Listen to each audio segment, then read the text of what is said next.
Hello learners and welcome. आज हम एक बहुत ही इम्पॉर्टेंट टॉपिक पर चर्चा करने जा रहे हैं। Growth mindset, personal branding and networking, जो 21वीं सदी के हर लर्नर के लिए असेंशियल वर्क प्लेस स्किल्स में है। यह टॉपिक 3 हिस्सों में बटा हुआ है। सबसे पहले बात करेंगे ग्रोथ माइंडसेट की, फिर पर्सनल ब्रांडिंग की और अंत में नेटवर्किंग की। मैं आपकी instructor Lalita Bisht, assistant professor, school of computer science and IT, Uttarakhand open university. ये lecture work place skills for 21st century learners यानी 21वीं सदी के शिक्षार्थियों के लिए कार्यस्थल कौशल कोर्स का पार्ट है। So let's start. हमारा इस लेक्चर का मोटो है that we want to or preparing learners for a dynamic, ethical workplace, combining adaptability, visibility, and strong connections ensure success in the evolving job market. यानी शिक्षार्थियों को एक गतिशील और नैतिक कार्यस्थल के लिए तैयार करना। अनुकूलनशीलता, दृश्यता और मजबूत संबंधों का संयोजन ही बदलते नौकरी बाजार में सफलता सुनिश्चित करता है। इन द लास्ट लेक्चर हमने डिस्कस किया था performance monitoring and continuous improvement, यानी प्रदर्शन निगरानी और सतत सुधार। The learning objectives for today's lecture will be to understand the growth mindset, मतलब ग्रोथ माइंडसेट को समझना, विकासशील मानसिकता को समझना, and personal branding skills in the digital age. That means digital युग में व्यक्तिगत ब्रांडिंग कौशल को समझना या व्यक्तिगत ब्रांडिंग स्किल क्या है ये पहचानना। Now what is a growth mindset? Growth mindset से क्या समझते हैं आप? ग्रोथ माइंडसेट का मतलब होता है यह विश्वास कि हमारी एबिलिटीज और इंटेलिजेंस को मेहनत और डेडिकेशन से इम्प्रूव किया जा सकता है। साइकोलॉजिस्ट कैरल ड्वेक ने ये कंसेप्ट दिया था। इसके विपरीत होता है फिक्स माइंडसेट, जिसमें व्यक्ति मानता है कि उसकी कैपेबिलिटीज फिक्स्ड है और बदली नहीं जा सकती है। इसके लिए कोट जो कैरल ड्वेक ने दिया है, हम 2 मानसिकताओं के साथ जीवन जीते हैं, फिक्स्ड एंड ग्रोथ। सफलता के लिए ग्रोथ माइंडसेट ज़रूरी है। कैरल ड्वेक की रिसर्च के जो आउटपुट्स थे वो हम इस डायग्राम के थ्रू समझ सकते हैं। इस पिक्चर में 2 तरीकों की मानसिकताएं दर्शाई गई हैं, एक फिक्स माइंडसेट और एक ग्रोथ माइंडसेट।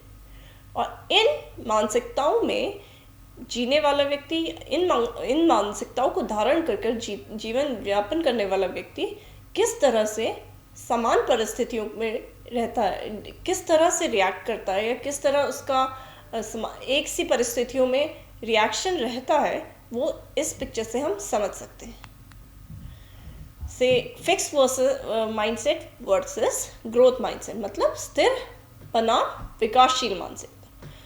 जो व्यक्ति स्थिर मानसिकता धारण करता है यानी जिसका फिक्स माइंडसेट होता है, वो चैलेंजेस को अवॉइड करेगा, बहुत इजीली गिव अप कर देगा and cease efforts as fruitless, मतलब चुनौतियों से बचेगा, जल्दी हार मानेगा और प्रयास को व्यर्थ समझेगा। उसी के विपरीत जिसकी ग्रोथ माइंडसेट है यानी विकासशील मानसिकता है, that person will embrace challenges. वो चैलेंजेस को स्वीकार करेगा, सामने से फेस करेगा, persists despite setbacks, असफलता के बावजूद प्रयास जारी रखेगा and learns from criticism। और जो भी आलोचनाएं होंगी या विपरीत जो परिस्थितियां होंगी उनसे सीख लेगा और आगे बढ़ता रहेगा। इसके हम कुछ रियल लाइफ एग्जाम्पल्स देख सकते हैं। कुछ रियल लाइफ में जो लोग ऐसे पर्सनालिटीज रही हैं जिन्होंने ग्रोथ माइंडसेट की डेफिनेशन को चरितार्थ किया है या सही सिद्ध किया है। जैसे सबसे पहला एग्जाम्पल हम लेंगे थॉमस एल्वा एडिसन का। He was an as you all know, he was an inventor, एक आविष्कारक थे, very famous scientist. He failed over 1000 times before inventing the light bulb. Thomas Alva Edison ने जब बल्ब का आविष्कार किया था, वो 1000 बार उसमें असफल रहे थे. और जब वो 1001 बार उन्होंने सफलता हासिल की, तो उन्होंने कहा, उनका जो कोट था, स्टेटमेंट था, वो कोट इस तरह से किया जाता है कि that I have not failed, I have just found 1000 ways that I won't work. मतलब मैं असफल नहीं हुआ, मैंने बस 1000 तरीके खोजे जो काम नहीं करते. This shows the positivity he had, the growth mindset he possessed.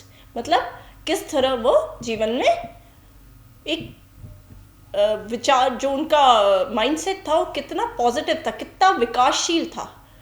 तो he is a real life example of a growth mindset. इसके अलावा Michael Jordan, famous basketball legend, ये एक बास्केटबॉल के बहुत ही फेमस खिलाड़ी. इन्होंने बास्केटबॉल टीम में सिलेक्ट इंटरनेशनली रिकग्नाइज होने से पहले he was cut from his high school team, but use it as motivation to improve and became one of the greatest player. School team से बाहर कर दिए गए, लेकिन फिर भी हार नहीं मानी, बल्कि अभ्यास निरंतर करते रहे और महानतम खिलाड़ियों में गिने गए. तो ये एक जीता जागता उदाहरण है ग्रोथ माइंडसेट पोजेस करने वाले व्यक्ति का. एक ऐसी पर्सनालिटी जिनकी सोच हमेशा विकासशील रही, जिन्होंने फेलियर से सीखा और आगे निरंतर बढ़ते रहे. इसके अलावा डॉक्टर APJ अब्दुल कलाम, जो हमारे फॉर्मर प्रेसिडेंट भी रहे हैं और बहुत ग्रेट साइंटिस्ट रहे हैं. He is also known as missile man of India, जिनका बहुत ही हम्बल बैकग्राउंड था. He came from a very humble background, very simple background. उन्होंने लाइफ में बहुत चैलेंजेस फेस किए, yet he kept learning and growing and became India's missile man. एक साधारण परिवार का व्यक्ति, जिनको सुविधाएं नहीं मिली, इन्होंने अपनी परिस्थितियों से समझौता ना करके हमेशा मेहनत की, निरंतर परिश्रम किया, और उसके बल पर एक महान वैज्ञानिक बने, महान व्यक्ति बने और हमारे देश के राष्ट्रपति बने. इसके अलावा एक इंटरनेशनल ऑथर है, आप सभी को शायद जानकारी होगी, बिकॉज हैरी पॉटर एक बहुत फेमस सीरीज़ है नॉवल की. इनकी ऑथर हैं JK रॉलिंग. इनकी जो हैरी पॉटर बुक सिलेक्ट होने से या एक इंटरनेशनल ब्रांड या बेस्ट सेलिंग ऑथर बनने से पहले इन्होंने मल्टीपल रिजेक्शंस फेस किए. There were several publishers who directly rejected her work. Eventually over the time इन्होंने गिव अप नहीं किया, ये निरंतर अभ्यास करती रही और इन्होंने ट्राई करना छोड़ा नहीं. She never give up. और एक दिन जहाँ इनकी शुरुआत हुई और finally she became the best selling author. कई प्रकाशकों ने उनकी किताबें अस्वीकार की, लेकिन उन्होंने प्रयास नहीं छोड़ा और अंततः विश्व प्रसिद्ध लेखिका बनी. तो ये हमारे रियल लाइफ एग्जाम्पल्स, ऐसी पर्सनालिटीज जिन्होंने चरितार्थ किया ग्रोथ माइंडसेट, जिन्होंने दिखाया कि ग्रोथ माइंडसेट हो तो इंसान किसी भी परिस्थिति में आगे बढ़ सकता है, वो फर्श से अर्श तक का सफ़र तय कर सकता है. Now benefits of growth mindset. क्या बेनिफिट हो सकते हैं ग्रोथ माइंडसेट के? सबसे पहले, अगर आपका ग्रोथ माइंडसेट है, साइकोलॉजी समझिए कि अगर किसी भी व्यक्ति का ग्रोथ माइंडसेट है, और स्पेशली अगर हम लर्नर्स की बात करें, जो एज होती है लर्नर्स की, जिस एज में उन्हें, क्योंकि लर्नर्स के लिए ग्रोथ माइंडसेट पोजेस करना इसलिए भी ज़रूरी है क्योंकि वही एक एज है जिसमें वो नई चीज़ें से रूबरू हो रहे हैं, वो उससे फेस कर रहे हैं और नई चीज़ें सीख रहे हैं. तो इस एज में एक ग्रोथ माइंडसेट पोजेस करने के बहुत सारे लाभ हैं, बहुत सारे बेनिफिट्स हैं. अगर आप लर्नर्स के ग्रोथ माइंडसेट रहेंगे तो फ्यूचर में वर्क प्लेस में वो बहुत अच्छे से अपना जो भी टास्क उन्हें असाइन किया जाता है उसे अकम्प्लिश कर पाएंगे, क्योंकि एक ग्रोथ माइंडसेट वाला व्यक्ति चैलेंजेस को एक्सेप्ट करता है, वो चैलेंजेस से डरता नहीं है. क्रिटिसिज्म से सीखता है। कोई भी माना आपके किसी भी काम में अगर कुछ कमियां निकलती है तो उससे एक पॉजिटिव माइंडसेट या ग्रोथ माइंडसेट वाला व्यक्ति उस कमी से सीखता है और उसे सुधार कर इम्प्रोवाइज करके इम्प्रूव करके अगली बार next time he performs better, उससे बेहतर काम करता है, ना कि उसे नेगेटिवली लेता है। एक ग्रोथ साइड माइंडसेट वाला व्यक्ति चैलेंजेस को एक्सेप्ट करता है, क्रिटिसिज्म को होल हार्टेडली एक्सेप्ट करता है, क्रिटिसिज्म को पॉजिटिवली लेता है, कंटिन्यूसली इम्प्रूव करता है और उसके लिए वो हमेशा मोटिवेटेड रहता है। There's a survey which says that growth mindset is productivity से आपकी प्रोडक्टिविटी अप्रॉक्सीमेट जितनी है उससे 47% तक बढ़ सकती है। अगर आपसे जितने भी आप अपने काम में एफिशिएंट है, प्रोडक्टिव है, अगर आपका ग्रोथ माइंडसेट है तो आपकी प्रोडक्टिविटी उससे हमेशा इंक्रीज होगी। आज हमने अपने यहाँ इस लेक्चर में सीखा कि ग्रोथ माइंडसेट क्या है और इससे क्या फ़ायदा होता है और इसे डेवलप कैसे किया जा सकता है। अब चलते हैं अगले स्किल की ओर, पर्सनल ब्रांडिंग। पर्सनल ब्रांडिंग क्या है? Personal branding in digital age मतलब व्यक्तिगत ब्रांडिंग। और अगर हम बात करें व्यक्तिगत ब्रांडिंग की तो डिजिटल एज में इसकी बहुत इम्पोर्टेंस है। सबसे पहले व्यक्तिगत ब्रांडिंग क्या क्या प्रमुख चीज़ें आपके लिए आपके वर्क प्लेस में कर सकती है। भरोसा और विश्वसनीयता स्थापित करती है। आपकी पर्सनल ब्रांडिंग एक बैलेंस बनाती है, आपका भरोसा मतलब ट्रस्टवर्दी बनाती है आपको आपके वर्क प्लेस में। एक आपकी जो इमेज है उसको पॉजिटिव वे में स्टैब्लिश करने में हेल्प करती है। बेहतर अवसरों को आकर्षित करती है। अगर पर्सनल ब्रांडिंग अच्छी रहेगी तो डेफिनेटली बेटर अपॉर्चुनिटीज़ आपके लिए आएंगी, आपको मिलेंगी। पहचान और दृश्यता बढ़ाती है। आपकी आइडेंटिटी, आपकी जो पहचान है उसको स्प्रेड करती है या ग्लोबली इंक्रीज करती है और दृश्यता भी बढ़ाती है, यानी कंसिस्टेंसी आपकी बढ़ाती है। आपके अपने क्षेत्र को प्रभावित करती है और मजबूत ऑनलाइन उपस्थिति बनाती है। क्योंकि डिजिटल एज की बात करें तो एक मजबूत ऑनलाइन उपस्थिति होना अत्यंत आवश्यक है। और आपकी पर्सनल ब्रांडिंग अगर अच्छी है तो ये आपकी ऑनलाइन उपस्थिति को मजबूत करती है। नाउ पर्सनल ब्रांडिंग है क्या? आज के डिजिटल युग में व्यक्तिगत ब्रांडिंग या पर्सनल ब्रांडिंग केवल प्रसिद्ध लोगों के लिए नहीं है, बल्कि हर पेशेवर, चाहे वो शिक्षक हो, छात्र हो या उद्यमी हो, सभी के लिए ज़रूरी है। यह आपकी पहचान को स्पष्ट रूप से सामने लाने का एक माध्यम है। जैसे कि आप कौन हैं, आपके मूल्य क्या हैं, आप दूसरों को क्या खास योगदान दे सकते हैं। अगर आपकी पर्सनल ब्रांडिंग अच्छी है या क्लियर है या वो इतनी यूनिक है कि सामने वाले को वो इस तरह से समझाई जा सकती है कि आप बहुत क्लियरली जो समझा सकता है कि आपकी पर्सनालिटी एक्चुअली है क्या, आप एज एन ऑर्गेनाइजेशन या एज एन इंडिविजुअल कौन हो, आपकी वैल्यूज़ क्या है, आप क्या मॉरल वैल्यूज़ फॉलो करते हैं, चाहे अपने वर्क प्लेस में या अपने पर्सनालिटी में, आपके पर्सनल लाइफ में आपकी क्या वैल्यूज़ हैं, आपके एथिक्स क्या हैं, और आप एज एन ऑर्गेनाइजेशन और एज एन इंडिविजुअल दूसरों के लिए क्या खास कंट्रीब्यूशन कर सकते हैं। इसीलिए पर्सनल ब्रांडिंग का रोल डिजिटल एज में बहुत इंपॉर्टेंट है। पर्सनल ब्रांडिंग में एक चीज़ बहुत इंपॉर्टेंट है, यूनिक वैल्यू।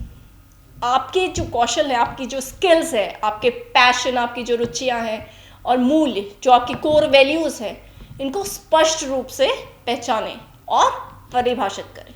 आपके अंदर जो यूनिक क्वालिटी है, पर्सनल ब्रांडिंग के लिए आपको पता होना चाहिए कि आपकी पर्टिकुलरली आपकी स्पेसिफिक क्या स्किल्स हैं, आपके पैशन क्या है, आपकी स्किल्स आपके पैशन से रिलेट करती है, आपकी रुचियाँ, आप किस चीज़ में इंटरेस्टेड हैं, आपकी कोर वैल्यूज़, आपके अपने बेसिक जो कोर वैल्यूज़ हैं वो क्या है। आपके लिए एक अच्छा पर्सनल ब्रांड बिल्ड करने के लिए इम्पॉर्टेंट है कि ये तीनों चीज़ें आपको क्लियर हो। सोचें आप में क्या खास है और दूसरों में से आपको जो अलग बनाता है। ये चीज़ हमें एज एन इंडिविजुअल पता होना चाहिए कि हम में ऐसी क्या क्वालिटी है जो हमें औरों से अलग करती है या यूनिक बनाती है। आपकी यह विशेषता ही आपकी ब्रांडिंग की नींव है। एक एग्जाम्पल, अगर उदाहरण है, यदि आप एक सामाजिक सरोकार के लिए कार्य करने वाले ग्राफिक डिज़ाइनर है माने, तो आपकी विशेषता ऐसे विजुअल्स बनाना हो सकता है जो समाज को सकारात्मक बदलाव लाए, जो समाज में पॉजिटिव चेंजेस लाए। माना आप किसी सोशल वर्क या एनजीओ से जुड़े हुए काम करने वाले कोई ग्राफिक डिज़ाइनर है, तो आपकी स्पेशलिटी क्या हो सकती है, ये आपकी स्किल्स हो सकती है कि आप अपनी जो आपका टैलेंट है ग्राफिक डिज़ाइनिंग का, उसके विजुअलाइजेशन में इस तरह से कुछ विजुअलाइज करें चीज़ों को या इस तरह से दर्शाएं जो सोसाइटी में पॉजिटिव चेंज दिखाए। तो ये आपका इस तरह से आपका पर्सनल ब्रांड बिल्ड हो सकता है। उसके अलावा कंसिस्टेंट प्रेजेंस एंड ऑथेंटिसिटी, स्थिर उपस्थिति और प्रामाणिकता। कंसिस्टेंट प्रेजेंस मतलब आप ओवर द टाइम आप एज एन ब्रांड स्टैब्लिश होना ज़रूरी है, आप कंसिस्टेंट रहें, ये ज़रूरी है। इसके लिए क्या क्या आप रास्ते ऑप्ट कर सकते हैं, जैसे you can build a strong LinkedIn profile. LinkedIn एक प्रोफेशनल प्लेटफॉर्म है जो प्रोफेशनल लोगों के लिए है, बना हुआ है, इसमें वेल नोन प्रोफेशनल्स कनेक्टेड रहते हैं। तो आपके लिए ज़रूरी है कि आप एक स्ट्रॉन्ग लिंक्डइन प्रोफाइल बिल्ड करें for developing a better personal brand. Website या पोर्टफोलियो को नियमित रूप से अपडेट रखें। जो भी आपका पर्सनल प्रोफाइल है, आपका पोर्टफोलियो, उसे अपडेटेड रखें।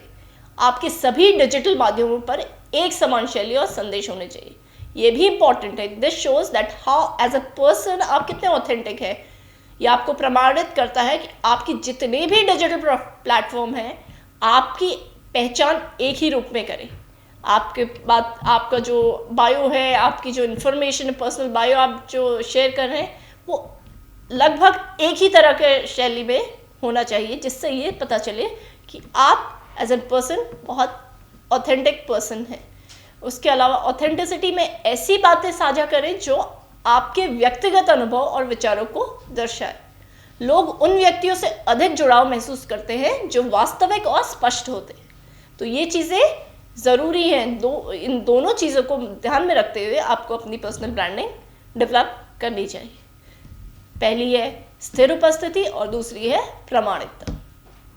Now ensuring consistency and authenticity, आप किस तरह से कंसिस्टेंसी और ऑथेंटिसिटी इंश्योर कर सकते हैं, इस पिक्चर के माध्यम से हम इसे समझेंगे।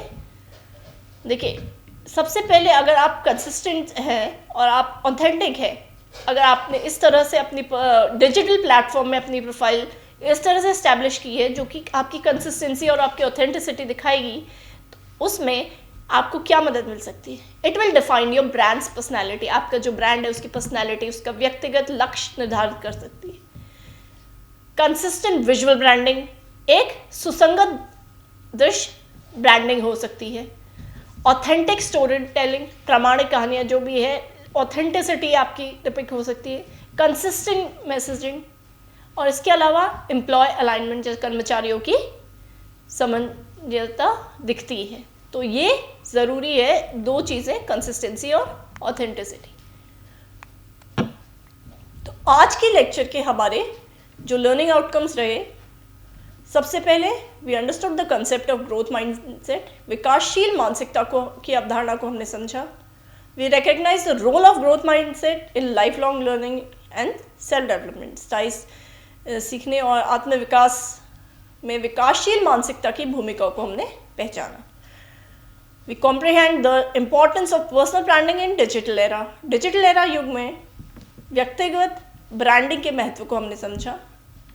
We apply effective strategies for building a personal brand using digital platform. Digital platform का उपयोग कर प्रभावशाली व्यक्तिगत ब्रांडिंग बनाने की रणनीतियों को हमने सीखा। अगले लेक्चर में हम पढ़ेंगे building growth mindset with personal branding and networking. It is again part of workplace skills for 21st century learners. It will be the second part. Part 2 इसका हम अगले लेक्चर में डिस्कस करेंगे। Thank you.